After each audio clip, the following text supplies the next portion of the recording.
नमस्कार सगळ्यांना। आज आपण बनवणार आहोत साधी घरगुती पण खूपच टेस्टी अशी छोलेची भाजी। त्यासाठी आणि सोबतच लाईव्ह इव्हेंटही। काल रात्री छोले भिजत घातले होते। रात्रभर ते पाण्यात शांत पडून होते। काहीच करत नव्हते पण आतून तयार होत होते। मित्रांनो, आयुष्यही तसंच असतं। कधी कधी आपल्याला वाटतं आपण काहीच करत नाही, प्रगती नाही, बदल नाही, पण आतून आपण मजबूत होत असतो। आज सकाळी ते भिजवलेले छोले कुकरमध्ये शिजवले। त्यासाठी तेल गरम केले, कांदा, आलं लसूण पेस्ट, हळद, मीठ आणि छोले घालून घेतले आहे। छोले शिजवण्यासाठी फार वेळ लागला, तर 5 ते 7 शिट्ट्या घेतल्या आहे। कुकरच्या त्या शिट्ट्या म्हणजे आयुष्यातले प्रेशर, जबाबदाऱ्या, अडचणी। पण लक्षात ठेवा, प्रेशर शिवाय छोले मऊ होत नाही आणि अडचणीशिवाय माणूस मजबूत होत नाही। छोलेंना असा ब्राऊन कलर येण्यासाठी आपण 1 कप पाणी, त्यामध्ये 1 कप चहा पावडर घातली आहे आणि छान उकळून घेतली आहे।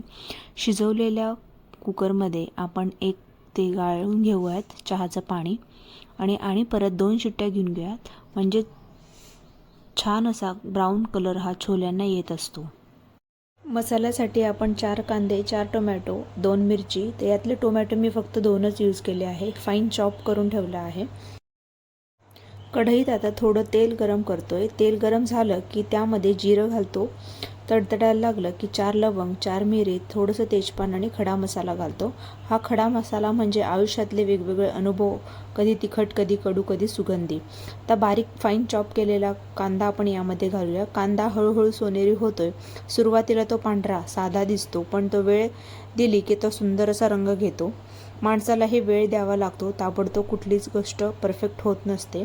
त्यामध्ये आपण 2 मिरच्या देखील घातल्या आहे, टोमॅटो घातला आहे। टोमॅटोही छान असा मऊ होईपर्यंत शिजवला आहे। त्यामध्ये सगळे मसाले घालून घेतले आहे। त्यामध्ये थोडा मी धणे जिरे पावडर आणि घरगुती ठेवणीतला मसाला आणि छोले मसाला एव्हरेस्टचा। छान तेल सुटेपर्यंत हे मसाले छान होऊ देऊयात। आपण शेवटी यामध्ये छोले गरमागरम घालून घेऊयात। आलं लसूण पेस्ट घातली आहे। छोलेसाठी ना कांदा आणि टोमॅटो छान असा परतला गेला पाहिजे, म्हणजे कचवट असा वास तुम्हाला भाजीला येत नाही। बेसिक म्हणजे हेच आहे याचं। तर आजचा छोटासा संदेश तुम्हाला सांगते, छोल्यासारखं आयुष्यही असतं। आधी भिजतं, नंतर प्रेशर सहन करतं आणि मग मसाल्यात मिसळतं आणि शेवटी एक सुंदर अशी चव तयार होते। तर तुम्ही बघू शकता किती छान असं मसाल्याला तेल सुटलेलं आहे। इथं आपण प्रेशर कुकरमध्ये जे आपण छोले शिजवले आहे त्याचा कलर तुम्ही देखील बघू शकता, छान असा ब्राऊन आहे आणि छोले देखील शिजलेले आहेत। मसाल्याला छान तेल सुटलेलं आहे की आपण हे छोले घालून घेऊया त्यामध्ये आणि अगदी 5 ते 10 मिनिटांमध्ये ही छोलेची भाजी आपली रेडी होणार आहे। तत्पूर्वी आपण त्यामध्ये कोथिंबीर घालून घेऊ।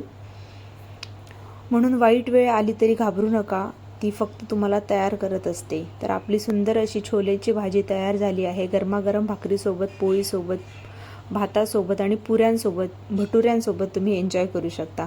चला तर मग तुम्हाला माझी रेसिपी आवडली असेल, लाईफ लेसन आवडला असेल तर नक्की व्हिडिओला शेअर करा, चॅनलला सबस्क्राईब करा आणि तुमच्या कुटुंबासोबत शेअर करा। पुन्हा भेटूयात एक नवीन रेसिपीसोबत, तोपर्यंत हसत राहा। थँक्यू।